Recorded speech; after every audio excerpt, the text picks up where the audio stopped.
What's up, guys? It is Morphin time again. Hello and welcome to another Mighty Morphin Power Rangers SH Figuarts Tamashii Nations Bandai Pink Ranger figure review. This is another one of the line. We're almost done with the original 5, and then I will have everybody. Don't worry, I will have green, red, white. And I also have the red with the armored Red Ranger. That will also be coming in.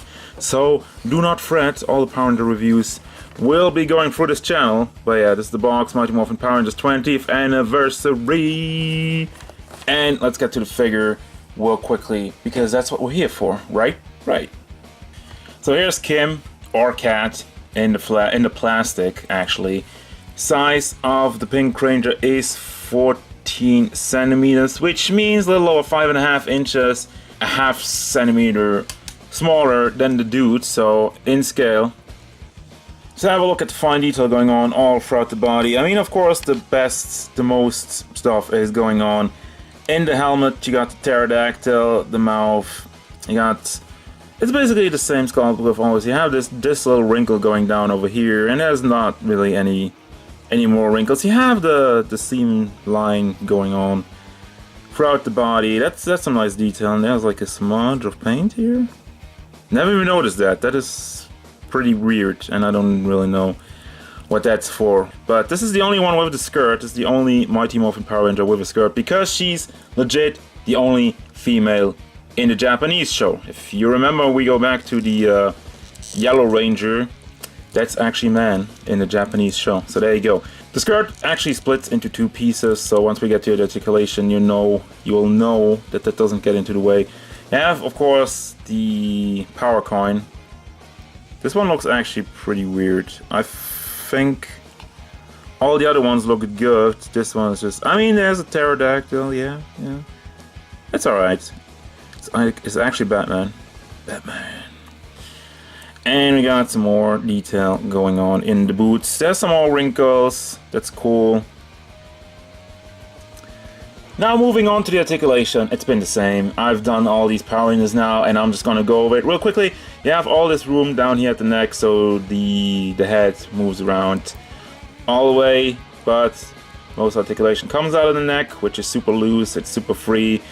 Shoulder articulation, you have the big ball joint over here with a hinge in it, which is connected to the torso, so it rotates around. You can bring it forward, can bring it back. You have this floaty piece in there to hide all the articulation. It will move freely with everything you do. You have the double hinged elbow, goes up over there, goes up over there. You have the fists on the ball joint, the cut ball joint, so it rotates around, goes back and forth. Torso articulation, it's alright, goes back, goes forth a little bit, can wiggle around side to side.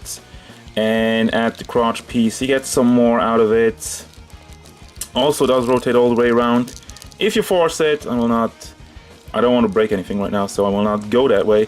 But yeah, it goes back, goes forth. You have the floaty belt, which also just covers all the articulation. You have a little bit of a gap in there for the movement, and basically this also is on the pack, so we'll rotate around if you're getting into pose where you stretch the leg out a little bit and you don't want it standing out like that. You just push it back a little bit. Then we get to the legs. As you can tell, there's a big ball joint connected to the leg. It rotates at this piece over there. Let me hold on to that. What I mean is this, you hold on to that and you can rotate that around.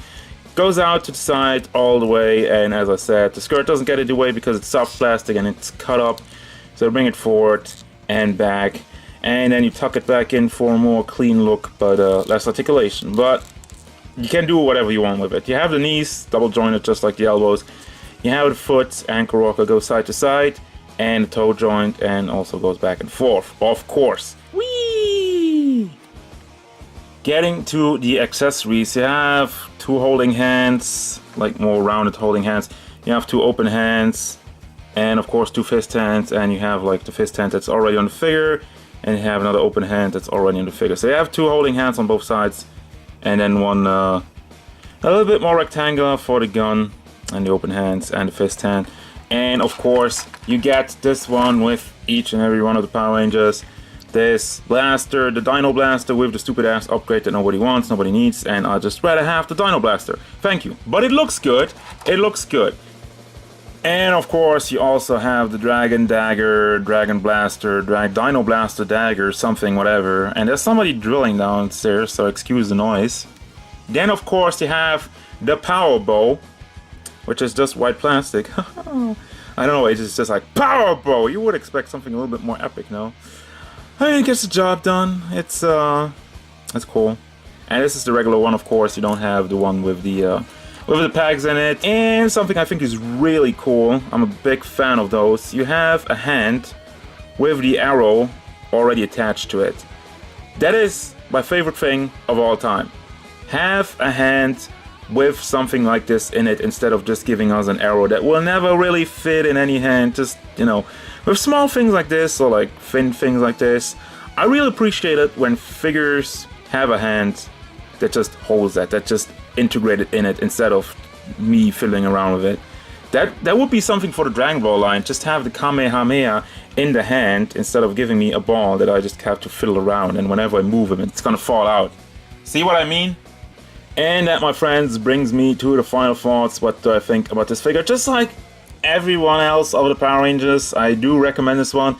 I think the girls have a little bit more emotion, so the girls are definitely better than the guys in this particular situation. Girl power. But yeah, there's not really a bad thing I can say about this, except you could have maybe a little bit more wrinkles in the skin in the entire body, but that's fine. I mean, you're trying to make something a little bit more cleaner, and I'm okay with that. But other than that, you have all the weapons you need. You could use a regular Dino Blaster without the add-on, just like a regular Dino Blaster, and maybe one or two more opposing hands, but I really appreciate the arrow hand for this one, so thank you very much for that. And yeah, that's doing all of it. As usual, guys, thank you very much for watching. Don't forget, if you enjoyed this review, feel free to hit it up with a like, and maybe subscribe to the channel so you can stay tuned for more figure reviews, gameplay stuff, and whatever the Pink Ranger wants. Goodbye.